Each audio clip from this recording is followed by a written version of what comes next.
When a game of chess heats up, the pawns and knights step back, and the heavy hitters take over.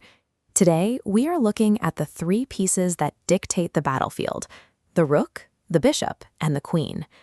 Our goal right now is straightforward. By the end of this video, you will have mapped out exactly how these three pieces move on your practice worksheets, and you'll run a physical capture drill on a real chessboard. To follow along, you need a few things in front of you. Grab your chessboard, one rook, two bishops, one queen, a handful of enemy pawns, your printed Lesson 2 worksheets, and a marker. We start on paper for a specific reason. Physically drawing out these movement paths builds muscle memory.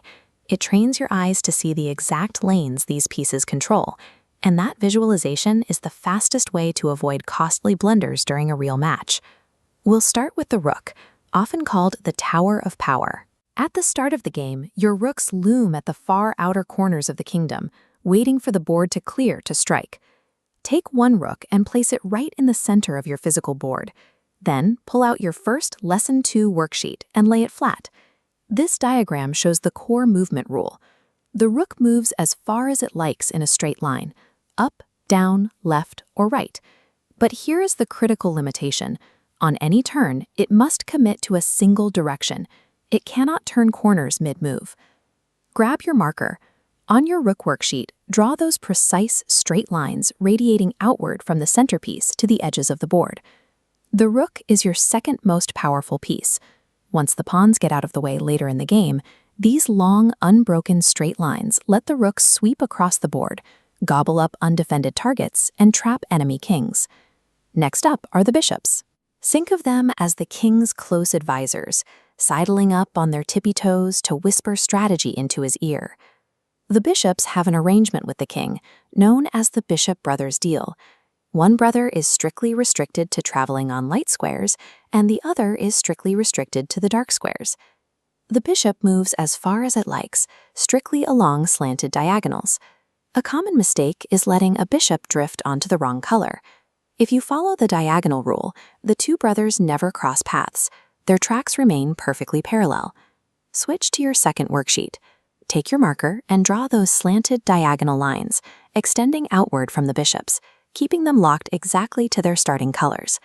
Because a single bishop can only ever touch half the squares on the board, they operate as a strict tag team unit. You have to coordinate both of them to effectively box in an opponent. The queen is the most versatile piece. Her ability to cover vast distances instantly makes her the most mobile and dangerous player on the board. Her power comes from a very specific combination. The queen possesses the exact movement abilities of a rook and a bishop put together. This chart shows her massive range. On a single turn, she can move straight up, down, left, right, or along any slanted diagonal, as far as she likes. Pull out your final worksheet. Use your marker to map out that complete 8-point starburst originating from the queen. For all her power, she has one firm limitation. The queen cannot jump over other pieces to reach her destination. If a piece sits in her path, her movement stops there. Because the queen targets more squares than any other piece, monitoring her position is a vital habit for identifying potential threats across the board. Let's test these concepts on the board. Take your enemy pawns and scatter them along the exact paths you just learned to trace for your rook, bishops, and queen. When you want to capture an enemy piece, there is a universal rule. Your piece must land exactly on the square occupied by that enemy. You cannot capture a piece by simply sliding past it, and you certainly can't capture it by trying to jump over it. You must claim the square. Knowing the rules of movement sets the foundation. Visualizing exactly where those lines end and where your pieces can land to capture turns those abstract lines into actual game-winning threats. Line up your 3 completed worksheets in front of you and check your work against these examples.